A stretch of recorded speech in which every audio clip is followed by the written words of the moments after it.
Nel 2026 festeggerà i 2 secoli di vita e di servizio alla comunità al Duomo di Cittadella dedicato ai santi Prosdocimo e Donato. Un cuore pulsante per la parrocchia, un simbolo della città murata. A giugno partiranno i lavori di restauro di questa chiesa che per 2 secoli ha condiviso le sorti delle genti di questa zona della diocesi che dalle pianure porta alla pedemontana.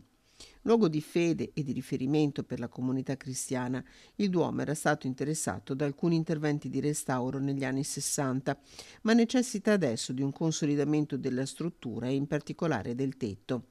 Due le iniziative che correranno parallele al restauro: la raccolta fotografica Memorie e Comunità, un appello rivolto ai parrocchiani a mettere a disposizione i ricordi delle celebrazioni vissute nella chiesa, che avranno un loro spazio nel sito della parrocchia, e alcune, le più significative, saranno riprodotte sui pannelli installati durante il cantiere. E poi il progetto Duomo, che aggiornerà via social attraverso un sito apposito con schermi luminosi sull'andamento dei lavori.